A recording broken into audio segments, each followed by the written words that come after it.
It's one of the sharpest sitcoms ever made.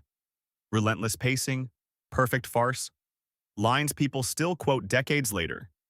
And yet, only 12 episodes. No cancellation scandal. No ratings collapse. No BBC axe. So what actually killed Fawlty Towers? Let's rewind. It all started with a terrible hotel.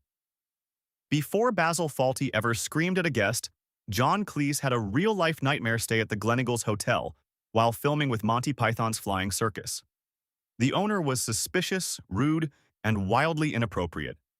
One python accidentally left a briefcase in the lobby. The hotelier picked it up and threw it over a wall because he thought it was a bomb. Cleese watched in disbelief and quietly took mental notes. Years later, he and his then-wife Connie Booth transformed that man into Basil Fawlty. That disastrous hotel stay became comedy history. A perfect creative storm. Cleese and Booth didn't want a casual sitcom. They obsessed over every script. Each episode took months to write. They aimed for something closer to theatrical farce than weekly TV comedy. Tightly constructed chaos where every misunderstanding stacked on the next.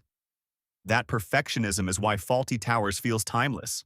It's also why there are only 12 episodes. They simply refused to rush. It was never canceled. Here's the big truth most people miss. The BBC didn't cancel Fawlty Towers. Cleese walked away. After 2 short seasons, 1975 and 1979, he decided he didn't want to dilute it. He famously said he'd rather quit at the peak than let the show slowly decline. And there was another complication.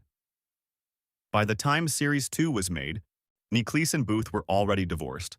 They still wrote together, professionally and brilliantly, but emotionally, continuing the partnership was no longer sustainable.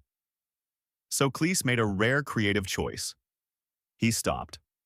On purpose. The episode that destroyed everything? Not really. Fans often point to The Germans, the infamous episode with Basil shouting, "Don't mention the war," as the moment things went wrong. Yes, it sparked complaints. Yes, later streaming platforms briefly pulled or edited it. But it did not end the show. Cleese has repeatedly explained the joke targets Basil's stupidity, not Germans. Controversy came later. The decision to end the series had already been made. In why the cast still feels legendary. Every character became iconic. Cleese's explosive Basil Prunella Scales as the terrifyingly calm Sybil Andrew Sachs, as Manuel Booth as Polly, the only sane human in the building. They weren't just funny. They were perfectly calibrated.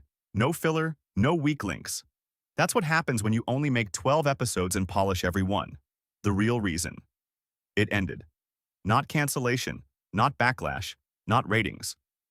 Fawlty Towers ended because Cleese refused to lower the writing standard.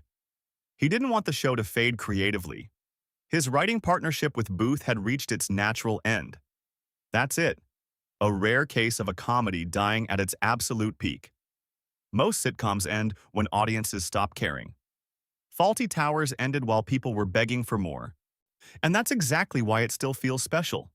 Sometimes the greatest legacy isn't longevity. It's knowing when to walk away.